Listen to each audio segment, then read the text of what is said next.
Hi Yash, hi Devansh. How are you guys? Hi, Saurav. Nice to be here today. Hi, Yes, sir. yep, hi. I'm having certain problems with my video, so I won't be able to turn on my video. I request the audience, so guys, please turn on your videos because our speakers probably will feel a bit weird speaking to black boxes. So if it will be really great if you guys can turn on your videos. So we should wait for 2 more minutes. More people are joining in very soon, and then we Sure. can start the session.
Cool then. So let's start. Hi guys, welcome everyone to our session on profile building.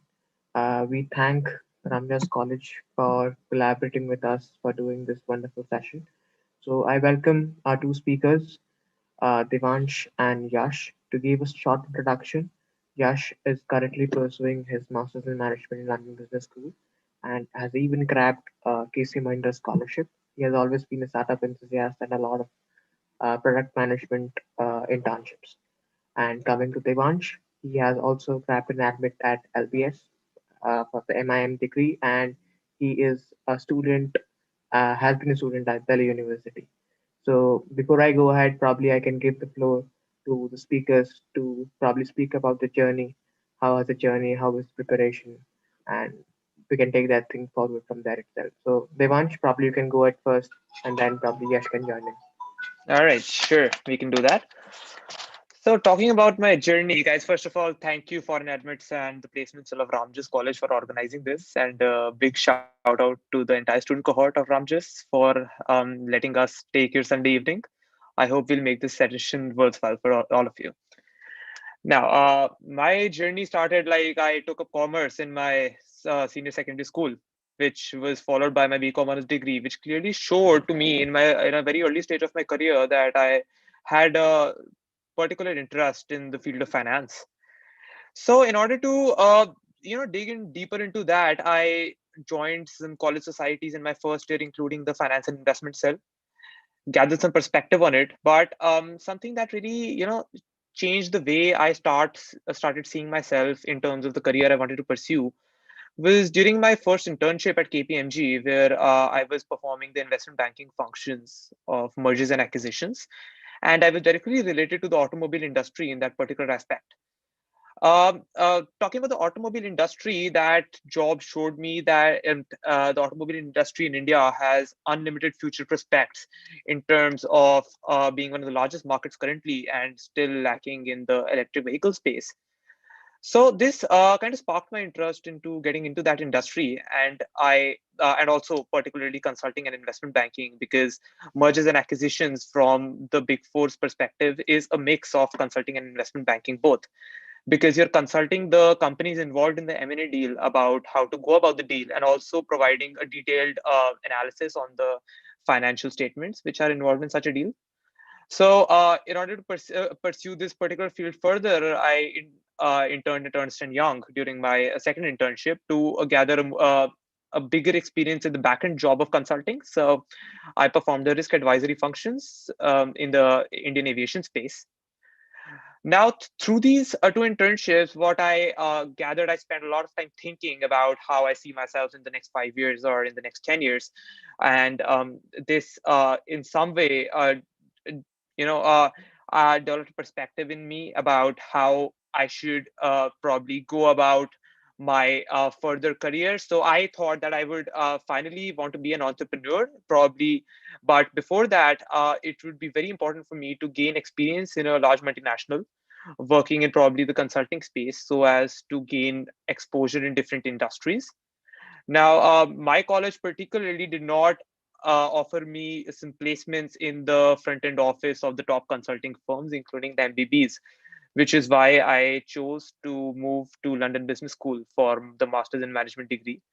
And I would be joining there this year. And probably that should get, if possible, I would like to land a job in the MBBs so that I can gather this industrial experience and, develop a perspective by interacting with people from all kinds of different backgrounds and who have solved different problems in their own countries and in their own spaces. So yeah, really looking forward to it. And now passing it on to Yash. Thank you. Okay, guys, I am Yash Dandavate, and I am currently doing my Masters in Management program at London Business School, and I will be graduating this September.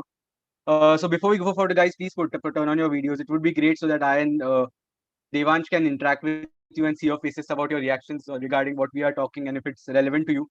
And guys, we are not professors. It's a fairly informal session, so feel free to use the chat box as well at the same time. So I have a similar background like Devansh. I did my 12th, I did 11th, 12th in commerce. My parents are chartered accountants, so I was bound to do commerce. And I did that. And after 12th, I did something different than commerce. I have a BCom degree also from University of Mumbai, but that is a correspondence degree. That's not my main program.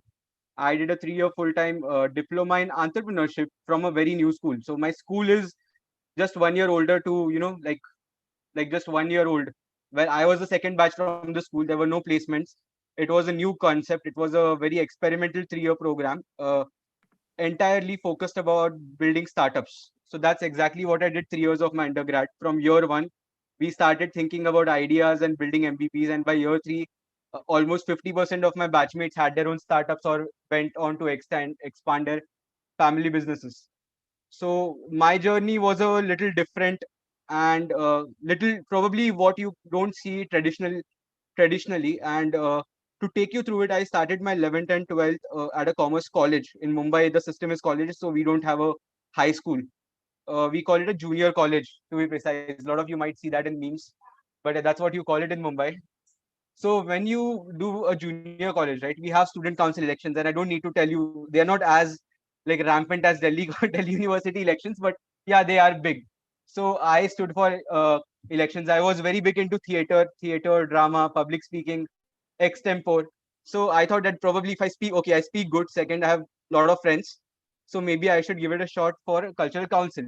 That maybe would have worked out, and surprisingly, it did work out in my favor. And after 12th, my parents realized that if they keep me there for 3 more years, I would not do anything in academics, and I would just be some cultural leader. And I don't know what kind of career that was going to lead me to. After 12th, I think something changed in me. I started reading a lot of books. And by books, I started reading complex books, which improved my English. Secondly, it gave me a different perspective on things. And third, it also improved my way of thinking and how I used to structure my communication. And that's and this new program was a great kickstart to me. So during the first year of my undergrad, our entire ecosystem was around startups. So I got bitten by entrepreneurial bug. And I thought if this kind of a program can exist for an undergrad, why can't we bring entrepreneurship education to school? And that's when I started my first startup. It was Think Young Entrepreneurship Academy. We built startups and entrepreneurs from schools. That's what I call it. And in fact, the founder of ForeignAdmits, Nikhil, was one of our panelists also for the same, like for one of our demo days for our students. That was a great program. 1 year it was started with me and my alum from my same college, and it was a great year. We expanded in 3 cities: Mumbai, Surat, and Baroda. We realized that Gujarat has a lot of family business owners, upcoming generation. They could use this entrepreneurial knowledge to expand their business. So that was a great fit for us. After that, I wanted to deep dive into technology. That education ka kida was bit big, and I wanted to explore the technological aspects of it. So post which I exited my venture. By the way, that venture is acquired by Mahindra. right now. I'm not associated with, but that just got acquired recently by Mahindra, and I moved on to work with one of our professors who also is a VC. Have you guys heard about Epigamia yogurts? Probably, right? So my professor is one of the investors in Epigamia yogurts and many other startups. So he wanted to, so COVID hit that time. He wanted me to start his edtech practice at his venture capital fund to look at different startups, look at new investments. That's what I did. And then September came, my London Business School program started. And right now I'm working as a entrepreneur in residence, mainly in product management. At a London-based startup. It was founded by 2020 MBA alumni of London Business School. So far, so if you look at me, I don't have a single corporate internship in 3 years, but I have work experience of over 2.5 years, simultaneously working with my college. That being said, my college used to be I used to go to college at 8 a.m. in the morning. I came home at 10 p.m. in the night. That's how my life was 3 years, along with doing all the extracurriculars like college fest and everything. I had a good balance, and I think that is what all these schools look for, a holistic profile with a great work-life balance. So this was a little bit about me and my journey so far. Interesting. Yash, probably you also got some other admits as well, right? Yeah, I got an admit from Duke and IE Business School. Interesting. Yeah. As Ramjas College is also one of the top colleges coming under Delhi University. So, according to you, and then Devansh can join in, how should one student can probably choose a university or course? Should they like go about with FT rankings, QS ranking, or should they research about the professors or placements? What should be the approach? I think okay, so myth number one. If you go to a top tier school in abroad, you're bound to get amazing jobs. That's a myth. Okay, I'm being very honest with you. You get amazing jobs. I'm not saying you won't, but that is when you need to put in efforts, because in India you have a thing called as campus placement that does not exist abroad. Abroad you have to go to companies and approach them. But yeah, if you're from a top tier school like a London Business School, or any other tier one school for that matter, your prospects are of getting jobs are pretty good. Like I am right now, like very young, and I still have like a final round interviews in London from like top companies in product manager roles or like consulting roles.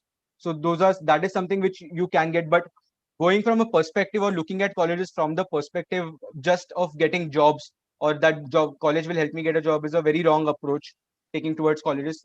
Second is rankings. I wouldn't recommend you to go directly by the rankings. I would ask you to go from the basis of the curriculum, mainly curriculum, and second is the community. These are the two biggest deciding factors one should have. And I also, from my experience so far in 4 to 5 months in program, that ideally played well in my case.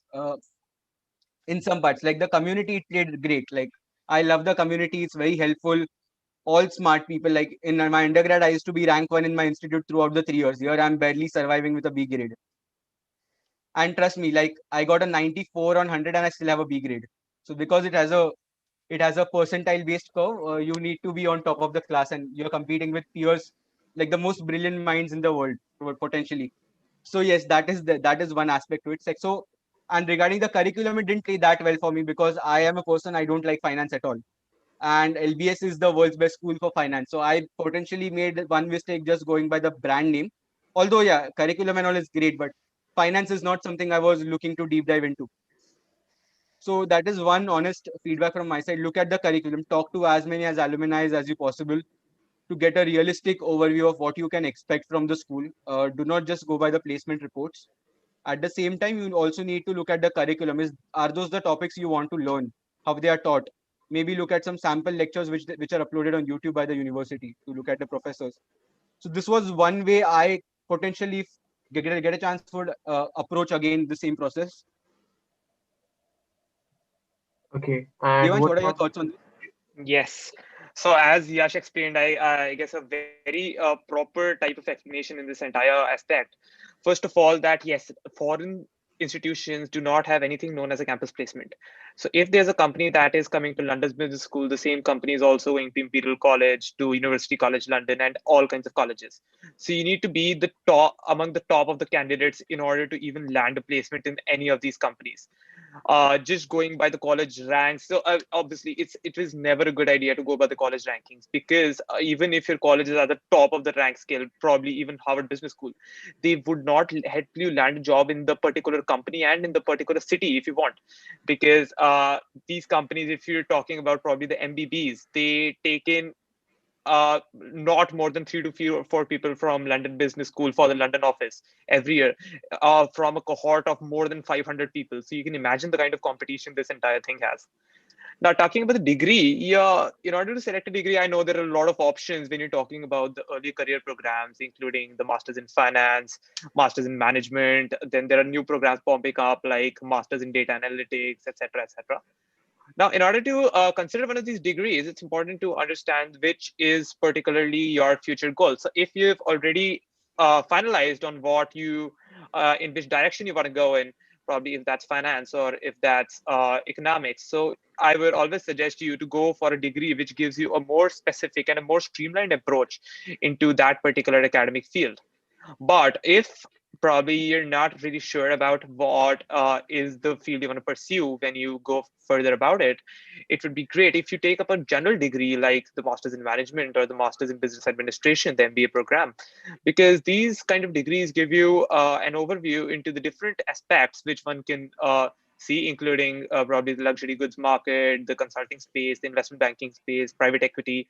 And after getting some experience in all of these spaces, obviously shortlisting 2 to 3 of them, you can then choose your perfect career path and probably combine it with a professional degree. For example, if you want to go for finance, you can take up a CFA course, which would give you a better prospects in going into the investment banking space.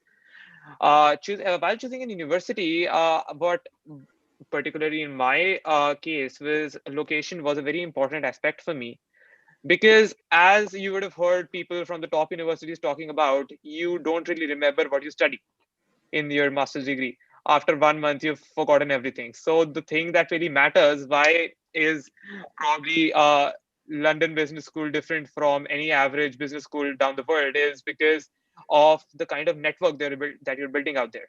So it's about the community that you have, the fellow people that you're interacting with, and how strongly are you networking. And for that, location becomes a very important aspect, because being in a probably, if you want to land a job in the UK and then you're taking up a college in the United States, that doesn't make sense. So you have to align your location goals along with your university goals perfectly, so that you can land a job exactly in the country of your choice.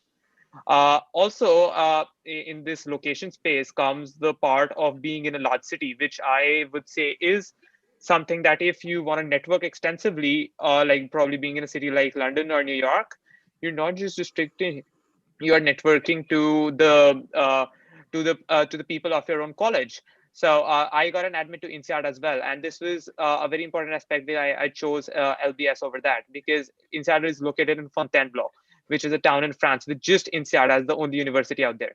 So my networking would have been highly restricted in INSEAD as compared to LBS, where I can interact with people from different colleges all around the city of London.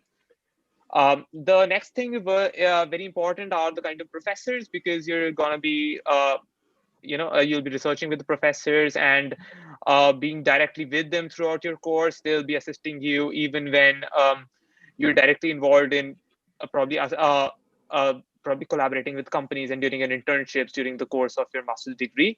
So researching extensively on the professors and the kind of research works that they have done would really expand your space about which college gives you that aspect and gives you the kind of perspective you want to develop in the long run.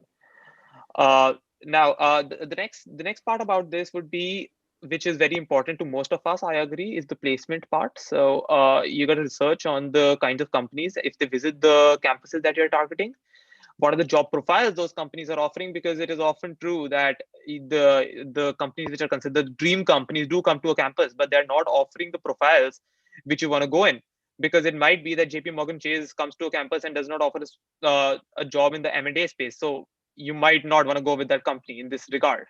So you got to have a plan A, plan B, plan C, plan D, even for this, so that if you're not getting a job in the companies of your the companies you put on the top of your choice list, then you should have a plan B, which probably should should get you into the same direction, probably through a different way. Like probably if I want to build a career in mergers and acquisitions, my first preference would be to gain experience in the consulting space, because that gets me industrial exposure into different industries. And if not that, if I'm not able to get a job in consulting in these in the companies and the job profiles I require, then the second most important part would be to go probably in an investment bank, and then go through the company's financials, different companies financials who are engaging in M&A transactions, and therefore build a perspective on that. So yes, so again, I would reiterate, please provide your most attention to the network and the placements and the academics that your particular college is offering, along with the kind of international exposure you get, because international exposure is one of the most important things for us Indians in particular, because most of our interactions have been based on talks with other Indians, and therefore the perspective that we have is pretty narrow as compared to Europeans, if we compared it to that. So international exposure would really develop your perspective and help you succeed in the long run. So yeah. Okay. So, as Devansh, you are a student of Delhi University, and even so, you would be quite aware about the obstacles or limitations of the universities, which probably student faces during the careers or the early years of study. And what should be a kind of an action pointers which you will be suggesting for the students in order to build their profile? Right. Yeah. So, particularly talking about Delhi University in this regard, first of all, the biggest obstacle that I faced was that there were no internship opportunities available in the university. Like there are no companies coming to the campus to gather interns, which seems somewhat of a handicap when you're planning for your master's degree and you have your competitors from different engineering colleges in the country having interned in the top firms around the globe, even for this aspect. So here, this question would arise, and in order to get an internship, first of all, I would suggest that you start networking with people inside the companies you want to intern in, because in India, the formal route will not be something that you would really want to take up, because that's very hectic if you want to get an internship through that route. So start building a network, start contacting people on LinkedIn, and probably if you get multiple referrals for you from a top company, and then you are able to ace your interviews and also the CV shortlisting round, you might just land an internship in the company of your choice. So that would be the solution to the first obstacle. The second one would be probably the kind of academics that we have in Delhi University, as we all know. So yes, I would suggest that you can as important it is to keep up with your academics, it is also important that you keep your extracurriculars right next to you while performing well in your academics, because that is something that will get you ahead of the curve. Because probably there are thousands of students studying in Delhi University. And what is the difference that us North Campus students have from as compared to the other students is that we, despite studying the same course, we are getting a different kind of exposure because of the activities that we are exposed to and the network that we are building. Considering that the creme de la creme enter the North Campus. So you should network extensively and get into as many extracurriculars, especially in your first and second years. Join college societies, and when you're in college societies, try to bring about a difference. And by difference, I mean that start collaborating with real life companies, get them to campus, and start solving their problems, become their marketing partners, because this is something that will give you a real world perspective, and not just something that you'll gain through those societal meetings that happen on a weekly basis. And now talking about the third thing would be the kind of work-life balance that you would want after Delhi University, considering the placement opportunities. So in terms of the placement opportunities, yes, Delhi University has some it's very restricted in terms of the job profile that you're getting. Those are usually a lot into data analytics. Now probably if you want to go into that space, it's perfect for you. But if not, I would say that apart from preparing for my placements, going extensively through case studies, it would be great that you also keep up a good GMAT score and have multiple options for your masters, because if you go for a job which does not match the profile you want to go in for the long run, it would be just a waste of your entire time. Yes. I mean, Yash can expand on that then. Yep. So, as this video is also live on YouTube, there might be certain students who might be visiting this video who are from tier 3 or tier 2 universities and do not have access to probably resources or probably opportunities. So, as Yash mentioned about his college being only 1 year old when and he was basically the second batch, so he was able to probably inculcate or grab those opportunities with his own profile, right? So, probably Yash, if you can elaborate on that part about how were you approaching or what was your strategy as you have been very active on LinkedIn. So probably importance of LinkedIn as well. Yeah. So, firstly, can you guys hear me? Like, am I audible? Yep. Okay, great. So there are two things to this. Let me tell you honestly. One, my college is unknown. You won't know my college even if I tell you the name of my college, because it's the second. I was in the second year of the college. It's been 4 years. It's still probably known to a very few set of restricted people in Mumbai. It's not known beyond Mumbai. Okay. So that being said, technically you should tell me that, listen, you're not from a tier one college, not a known famous college. Then how do you make it into a top tier school for a master's? Because they will only take people from tier one creme lot, right? So there are two approaches to this. Number one, you ideally should do what you like and you will excel at it. Otherwise, you will just do it, but you won't excel at it. Top tier colleges abroad look for excellence. They don't look that you have just been involved in 10 different activities. I'm involved in XYZ club, ABC club. But yeah, you have just involved. What impact did you create? What was substantial growth? Was there any kind of a consistency in that activity? That is something what they look at.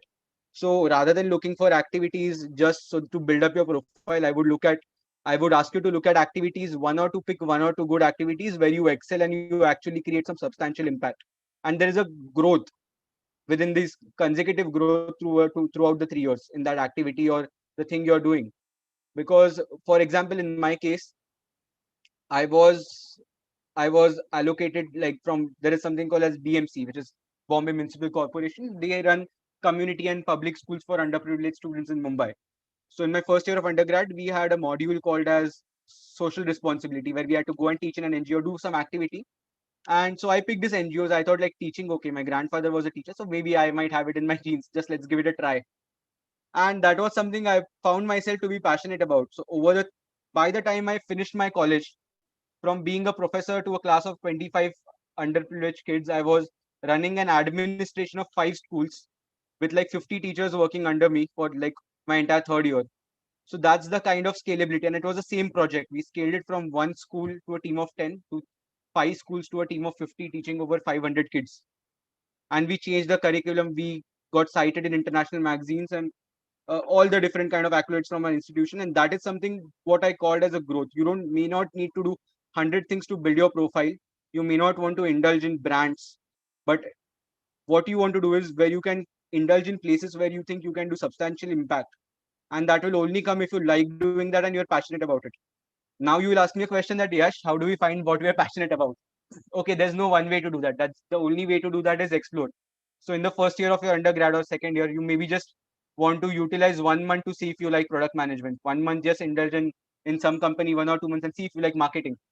By the end of the first year or second year of your undergrad, your goal should be that, okay, now I know what I like and I will now start looking at a T-shaped growth, which is like being a master of one and jack of other trades. So that is exactly what ideally you should be focusing on, and that is what will get you long way. Okay, because like when you compete at an international B school like an LBS or a INSEAD, these kind of places, what matters is they want to see how have you grown throughout your undergrad. Have you made they don't see how many different opportunities did you grab. They will see, did you make the best use of the opportunities you had with you. So it's not about the quantity of experience you gain, but it is more also about the quality of experience you gain. Interesting. That's actually a very valid point and a very pivotal point, I might say, for a student application, because they probably need to portray that contribution and impact on their SOPs in order to probably grab top admits, in addition to the academics as well, right? So right now, let's move to finances because that is again one of the biggest problems when it's coming to international students, especially Indians. So probably what is an approximate fees or approximate spent one can see as an Indian in So, UK probably. interesting. So, to look at this question, I did a lot of ROI financial calculation. Okay, my parents are CA, my grandfather is CA. So, this was like the first thing we even saw, like looking at all the schools. So, if you probably ask me the financial analysis for top 10 schools, I could like throw numbers at you right away.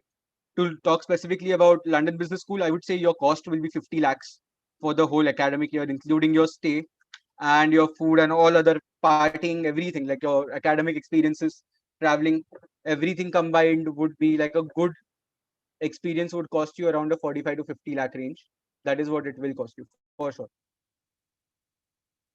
And if you want to look beyond that, if you indulge in any kind of an internships or if you internships you're allowed to intern in London, but that will be 20 hours a week is what most you can intern, and your stipend you can expect between 500 to 1000 pounds a month. So that covers substantially a lot of costs, like it covered for me. So it my internship covers at least my living cost, not other costs, but yeah, living cost is covered by internship. So I would recommend you, before even you go to London Business School, you should start looking at internships. By the way, Devansh, a lot of people from your batch have already secured internships and are looking. I hope if you are doing the same. Oh, yes, they Yeah. are. I see that. So, So should I just continue on that? Yeah. sure, absolutely. All right.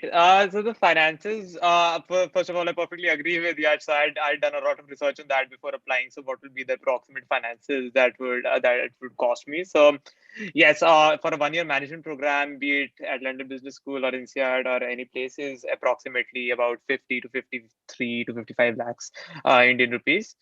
Now, if you get a scholarship on that, it's exceptional, so that you can just fund your studies, because then that makes it a lot more easier. Now, talking about the more common situation where you're not up for a scholarship, then I would say that having a particular base of capital at hand, probably consider about 30% of the course fees, is a good idea, because usually when you apply for student loans, securing a loan more than 30 lakh rupees is not something very easy, because usually the Indian banks are not ready to sponsor students because of government regulations of more than 25 lakh rupees. And even if you talk about startups like Prodigy Finance, they keep the loan amount to about 23 to 27. So this would be very important in this case. And if you can, probably that's not a very favorable situation for everybody, but if you can grab a job right after your graduation till the 6 7 months period, which people have done in my batch before your master's degree starts, that gives you some sort of a financial backing, because if you can make some decent finances in that time, that will really help you in funding your studies. Yep. Okay. So Yash, probably you're in UK right now, right? You have come back. No, I just came back to India 10 days ago. I'll go back in more 10 days. Okay, so how is the situation do you feel is down there in UK coming to jobs or internships probably? Okay, Like, I'll keep a little Even I steady. would really want to know that. Yeah, I will keep a very steady stand on this right now. I won't go on any extreme ends, even if the situation is extreme. I would say that job market wise, not that great as it ideally used to be in previous years. What I see is next year, yes, there will be a definitely market will correct itself, and there will be better opportunities for your batch potentially, Devansh. But for my batch, I would say there are Fingers like crossed. I probably am like one of the 5 to 6 Indians who got an interview, not a job, got an interview with a top tier firm. okay, So okay, Amazing. that is one thing which you can say about the current market. That being said, I don't have any problems even if I don't convert this one, because wherever I'm interning, I have an offer from them to go. So that again, that's why I'm saying start with internships during your studies and hope to convert those. That's your best bet. Internships in startups are easy to back. They pay you at par with the market. And salaries are not good in London, is what I have realized compared to in India. You could end up becoming much richer faster in India than you could in London. That's just my calculation, what I did. Yeah, I mean, talking to people in London, definitely the kind of, I would call it a luxurious life that people in India are already living. people coming as cooks to your house, you're getting all the laundry done, everything and all. You want to Yeah, face all of absolutely. I mean, it was a big struggle for me, honestly. 2, 3 months was a big struggle getting used to doing like cleaning your own house. And apartments are huge. Like they're not small apartments like we have in like a Mumbai. So like right, yeah. they're huge apartments, and cleaning those huge apartments is not something you have been accustomed to as Indians. And you got to So do all of that on your own. exactly, along with difficult academics and maintaining a nice social networking and social atmosphere for you. Interesting. So another probably one question is that which probably a lot of it's a dilemma for a lot of students is uh, there is MBA in India, IIMs, ISBs, etc., and there is MIM because MIM is certainly kind of a newer degree and basically more of a Europe-centered degree and now expanding into UK and US, right? So as in probably let's say from a student from a middle class background like should I obviously it's a personal decision but still I just want to know both of your opinions on that should I go let's say I can do probably give a cat and get into IIMs or probably the new IIMs or any other options in India and spend probably 20 lakhs or 25 lakhs but obviously the competitiveness is there but again if probably I can get into account my whole profile, let's say I have a very good profile, I've done good work in my undergrad and all, and probably I have a chance in a top university abroad.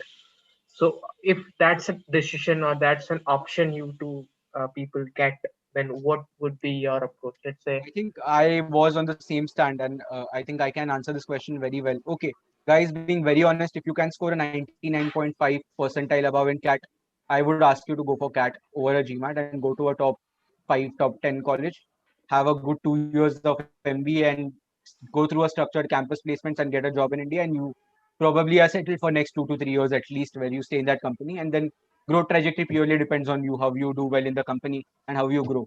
But yeah, the entry point will be good if you can score a 99.5 percentile above in CAT. And that substantially might take 1 year. You might have to take 1 year off also to get that kind of a score. I'm not saying all, but usually people do take that kind of an off. Second option is your GMAT, potentially able to crack in 3 to 4 months with, I would say, not as much as effort that would be required for a CAT. Yeah, the fees are 2x of what you look at a program, but year is also 1x. So technically, where an IIM grad would be joining in after 2 years, you would end up joining just out of your 1 year program. So I'll give you an example. By the way, Devansh, let me just correct you on one point. Yeah, Indian sure. students who went last year to LBS, they are actually getting crazy jobs in India at McKinsey, BCG, Bain. One of my friends who Yeah. was interning with, he got a McKinsey and BCG offer. BCG was giving Ah, him a higher position, so he went to BCG. He worked in McKinsey for a month, he switched and went to BCG. Two guys from LBS got in Kalari Capital. Out of 8 people's cohort of investment analysts, 2 are from LBS. One is an oh, MFA and one is a MIM. I didn't know that. Perfect. And to tell you, in London you would start at an entry level job, but when you come back to India from a London business school, all the roles in India what I'm interviewing for are mid management roles, like at least a associate manager or a manager. These are the kind of roles I'm interviewing for at good startups, Oh, and I'm okay. still 21. Interesting. So That's that is I the can kind of I can leverage just continue you to get. that. yep, yeah.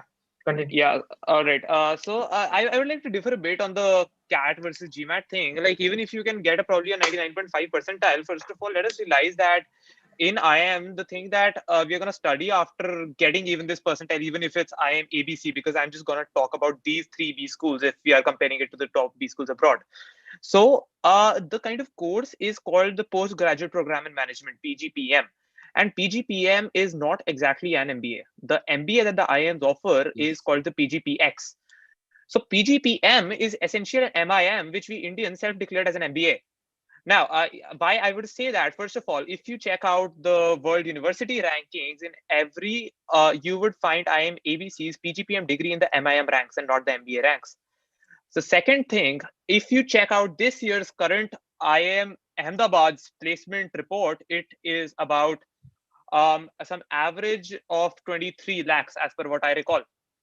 Now, if you're talking about a similarly, and that's a 2 year program, mind it, please. And if you do the same program from London Business School, which is a 10-month program, a 10 to 12-month program, then you're just talking about the salaries in India, you're still getting the same kind of average salary. So the kind of time that you're reducing on this, which you can probably use to get a professional certification or probably get another extra year of experience on the job, is something that you really want to check this out.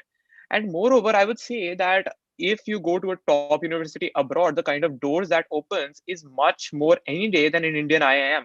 Because after going to even the top ABCs, the kind of market that opens up is just India.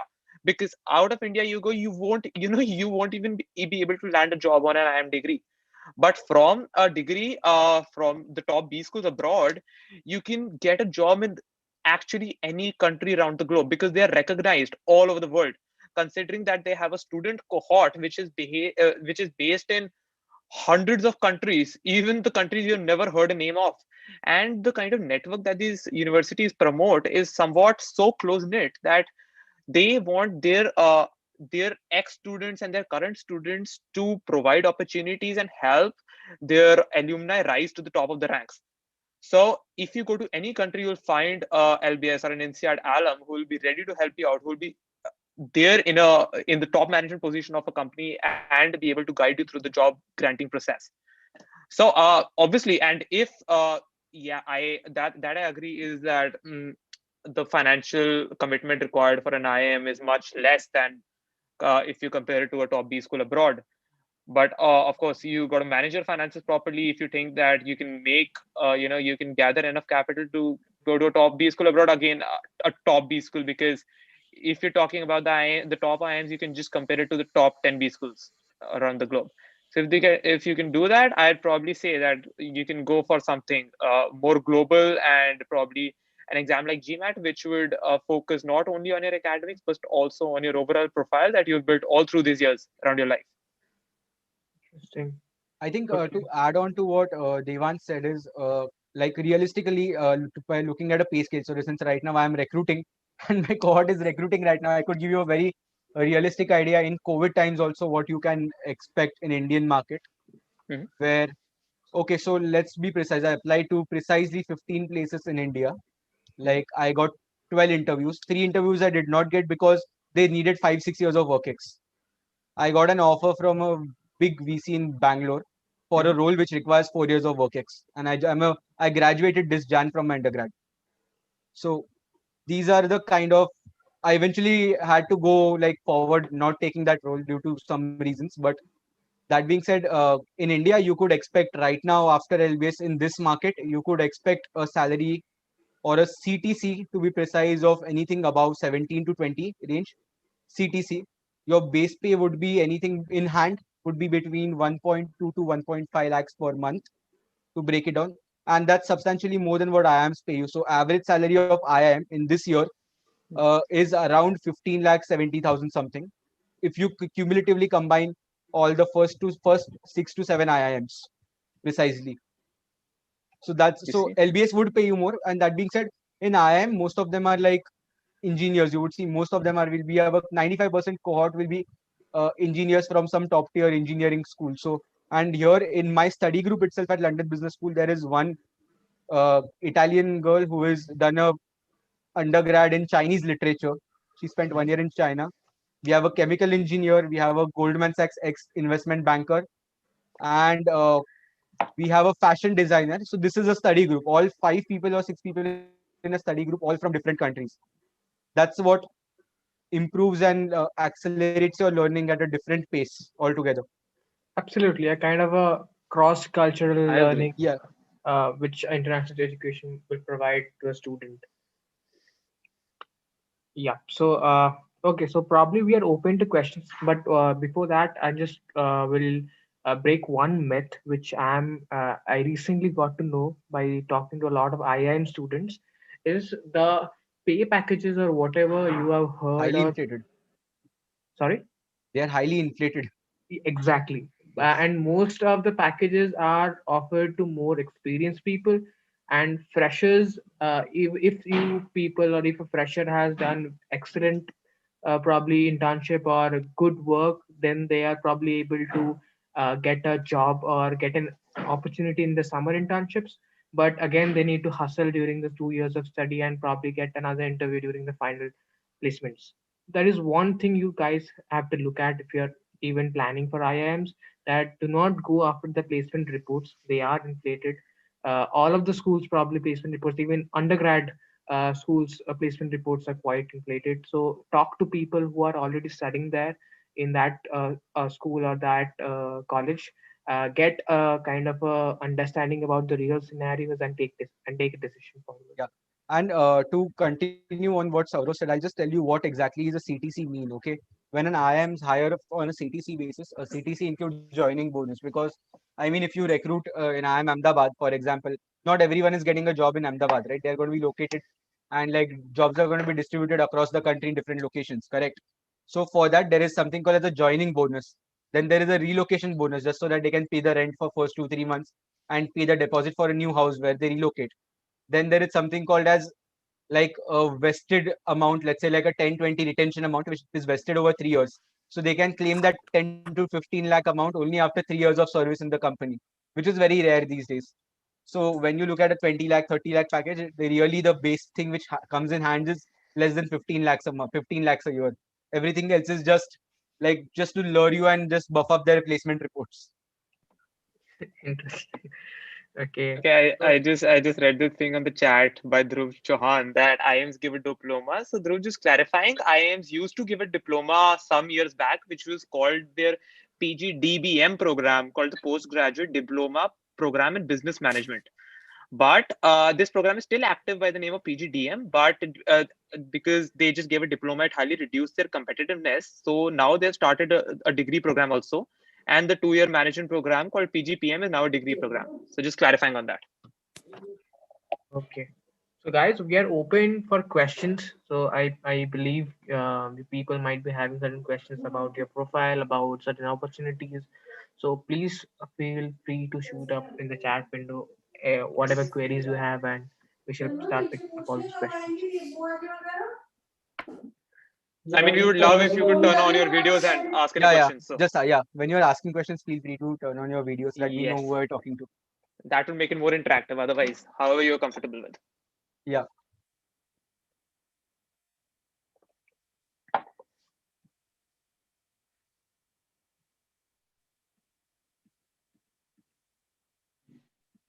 So like, are we having a very shy group up here in Ramjas College, or people I mean, are? yeah. I mean, we are not even professors here. We are just like we are literally as old as you guys, almost like maybe a year or two older. So feel free to ask your questions because this is your chance to get all the clarity you want. No question is silly because everyone has been through that process. So you feel free to ask anything you want. As No, simple as and that. I'm probably in the same stage as you. I am currently in my final year of undergraduate in Hindu college. So you guys can just throw your questions at us. It's perfectly fine. Yeah.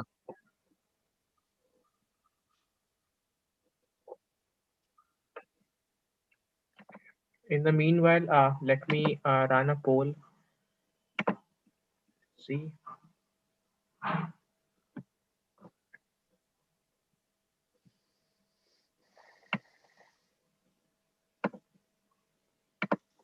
guys, I would require all of you to answer at least the poll questions.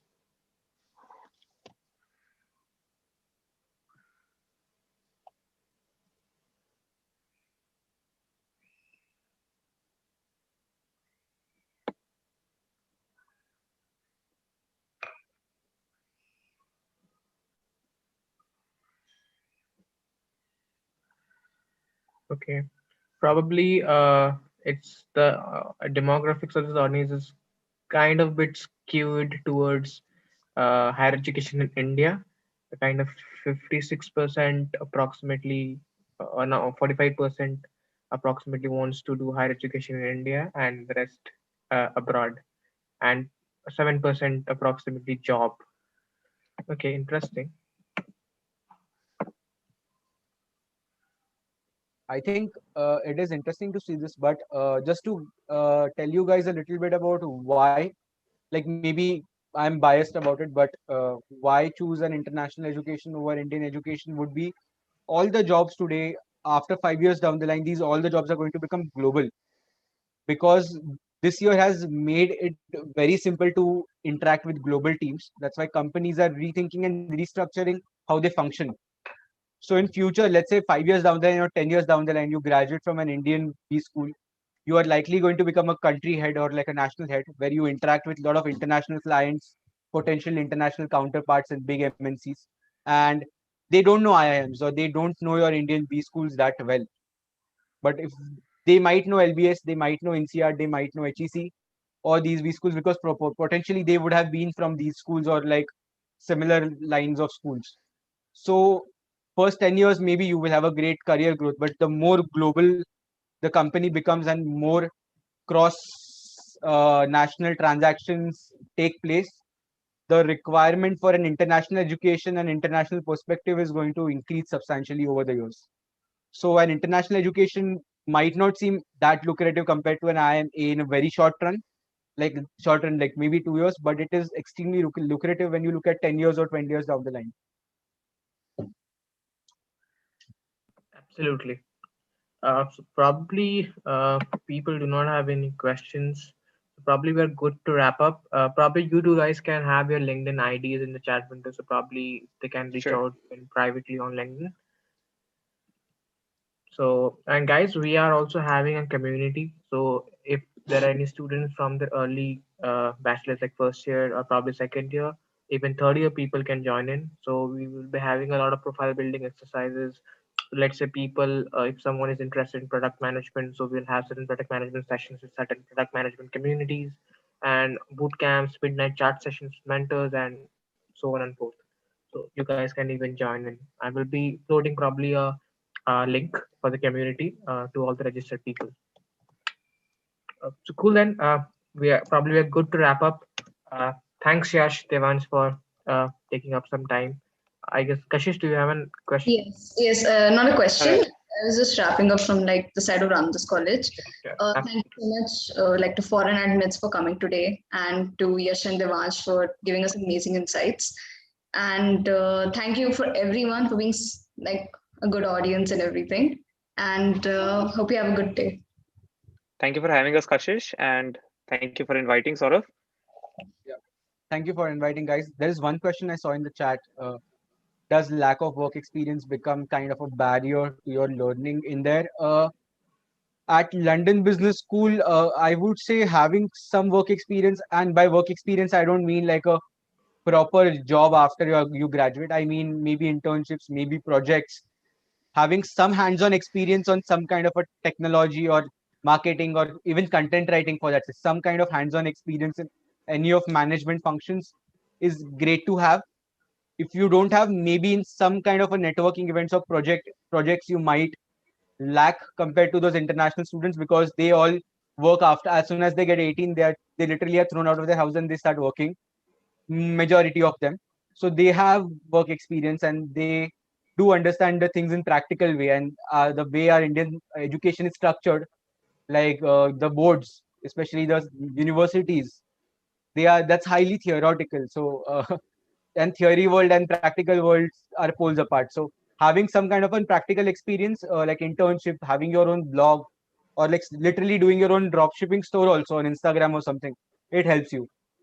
I mean, and if not anything else, you just develop some sort of a work ethic. You know how the corporate structure of communications work, how you have to follow the hierarchy, how you have to even in the most basic things, how you structure with emails, how to talk, Yeah. how to probably how should the workflow go, what is the type of commitments that you have to make. So all this really helps you in the long run, and especially even in London Business School, because there are a lot of projects like when you have to collaborate with corporates in order to in consulting projects and something like that. So this work experience does give you some sort of an edge over over other Yeah. applicants in this regard. And at least at LBS, there are only projects. Your entire year is every week you have a project in London Yeah, Business School. It's that's very true. hectic. So you need to have a good work ethic and you need to be very tolerant and adaptive in terms of team and how you work That's together. true. That's true. You can use your. I mean, you're already on a vacation, like overall in these days, so you can just use your time to gather work experience in Exactly. internships, family businesses, anything. Okay, cool. Probably, yep. So we are good to wrap up this session. Uh, Thanks, Kashish. Thanks, Ramjas College Placement Cell. Thanks, Devansh and Yash. Have a probably the weekend is over, but then have a good weekend and have a good night. Bye bye. Thank you.